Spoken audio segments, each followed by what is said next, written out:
Hello everyone. आज हम discuss करेंगे classification of law. Previous videos में हमने ज्यूरिस्प्रूडेंस का इंट्रोडक्शन, नेचर और स्कोप डिस्कस किया था। नाउ हम डिस्कस करेंगे term law, how is related with a jurisprudence. As we know, for a proper understanding of the term law, classification of law is necessary. जैसे कि हमें पता है, the term law is a set of rules and regulations which are regularly applied in our daily life. ये एक simple definition है law की, but we know that the concept of law is a dynamic term और ये बहुत सी stream, बहुत से parts में डिवाइड हुआ है, क्लासिफाइड हुआ है। और रीज़न क्या है क्लासिफिकेशन का? Most important reason the term classification of law is that it is dynamic in nature, not in a constant. So however, law keeps on changing according to the needs of the people at different times and in different places. Hence, the nature and shape of a law must continue to change. Simply आप ये याद रखिए that the term law is dynamic in nature. और because our society is progressive society, जो law society में आज apply हो रहे, इम्प्लीमेंट हो रहे, may be after 20 years, 30 years, 50 years, there is need of certain type of amendment. So we feel that there is a need of classification of a law. So first classification of a law is two terms, that is international law and municipal law.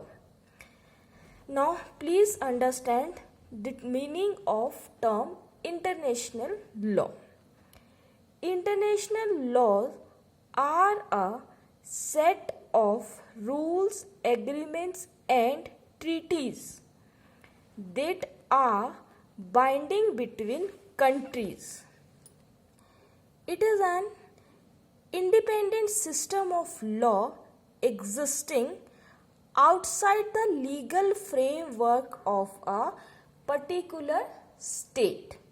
Simply international law का मतलब है laws जो हमारे और हमारे पड़ोसी countries के बीच में एक रिलेशन सेट करता है, चाहे वो किसी भी टाइप का कोई डिस्प्यूट्स हो, कोई एग्रीमेंट्स हो, कोई ट्रीटीज़ हो, किसी उसको लेकर जो एक एग्रीमेंट सेट होता है हमारी कंट्रीज इंडिया में और कोई भी अनदर फॉरेन कंट्रीज़ में, उस तरह के बीच के लॉज को हम इंटरनेशनल लॉ कहते हैं. The main M of international law is the providing for basic human rights. International law. Now, what are the purpose of our international law? First purpose क्या होता है इंटरनेशनल लॉ का? International law also help into solve international problem through international cooperation. सबसे पहला जो international law का purpose है, कोई भी अगर हमारी इंटरनेशनल प्रॉब्लम्स है, suppose there is any type of international problem between India and Pakistan, then there is a scope और chances that to resolve that problem और dispute through a international cooperations. Second is international law helps to use peaceful method to settle international disputes are few of its functions. Now, international और peaceful method कौन से होते हैं आपके dispute को resolve करने के लिए? Negotiation, arbitration, these are the some peaceful methods, जिसमें कोई वॉर नहीं होता है, कोई आपका वॉर के थ्रू डिस्प्यूट सॉल्व नहीं होता है, but through a peaceful methods. Now next term is municipal law. Municipal law is the law applied with in a state. Simple international law और म्यूनिसिपल लॉ में डिफरेंस है.